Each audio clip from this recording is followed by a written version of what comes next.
Hey everybody, it's Max J. Miller, co-author with Robert Hollis of the upcoming How Is That Working? And the last couple of days I was sharing with you from this wonderful new book about brain research called Mindsight. And this book by Daniel Siegel has been really fascinating to me. I'm one of those people that reads several books at once, and I've also been reading a book called The Storytelling Animal by Jonathan Gottschall. And the subtitle of this book is How Stories Make Us Human. Both of these books actually are about brain research, about what we've learned about the brain in the last less than a decade, actually. We've learned more in the last decade than we've learned in the entire time before that about how the brain works. And so let me tell you what I'm starting to discover. I find it fascinating reading a couple of different books at the same time that are kind of around the same subject because, of course, they approach things from different perspectives. And both of these are telling some very, very interesting story, but the really fascinating thing to me is what they're both essentially saying, one from more of a doctor scientific neurologist standpoint, and the other from more of a literature standpoint, is they say, it seems as though one of the most basic structures of the brain, one of the most basic elements of how our brain works is story. And it seems that we are wired for story. Now that's interesting because the human brain developed very, very rapidly since we acquired language. It seems from what we can learn in science about how the brain has developed even just in the last 100,000 years as a result of the tremendous growth of our brain as a result of the development of language. So it's not surprising that story emerges right away. It's the exercise of our imagination and our faculty for making judgments and assessments.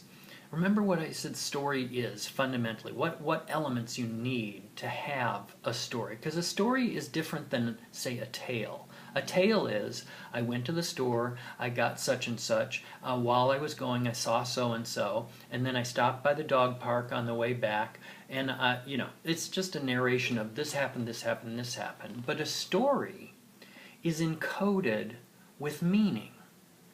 It's encoded with a sense of value or what's important to us. It actually is like it's more like a game that tells us this thing is perhaps in this situation more important than this thing.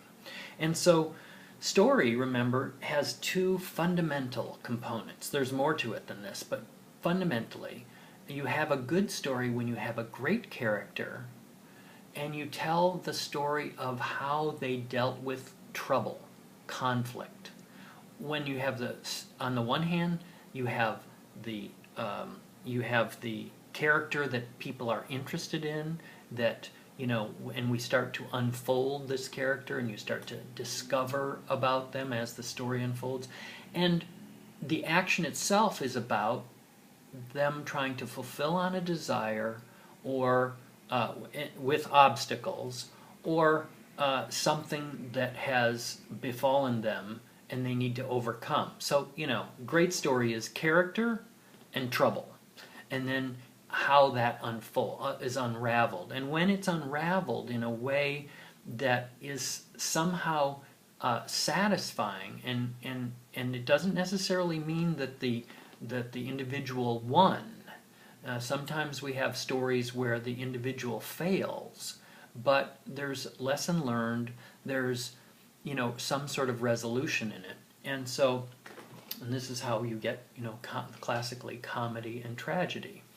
And so the question I have for you is, I've been talking about the story from literature and movies and so forth, and the reason that I talk about this, though, in this particular series is because when people want to make a difference or make a contribution in the world, whether they are marketers or whether they have a mission that is more of a sort of, humanitarian purpose, the best way to get that message out is by telling a story effectively. So, you have character and you have trouble.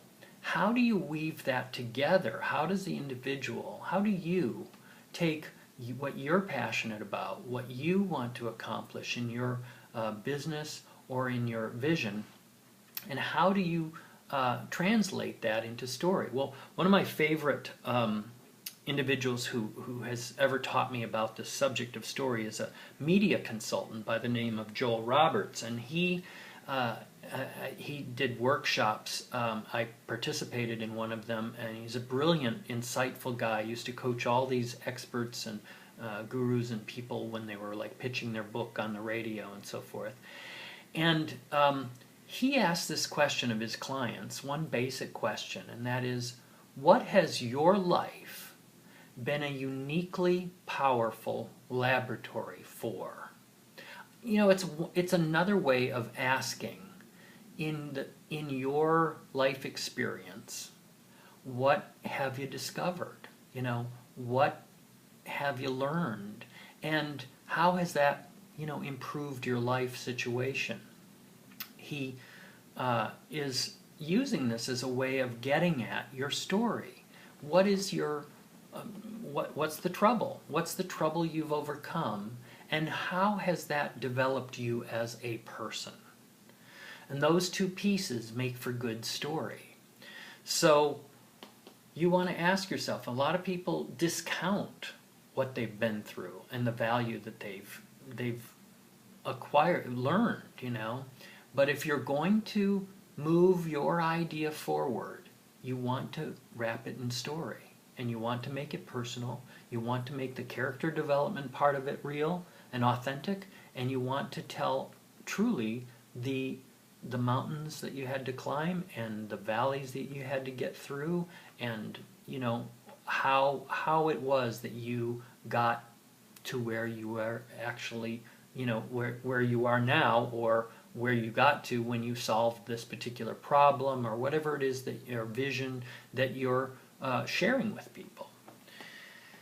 So more on that later, but I think it's fascinating that we have this all this new research saying that we are really wired for story. So it's no wonder when you look at the most effective marketers, they're telling authentic stories. They're connecting with their audience through story.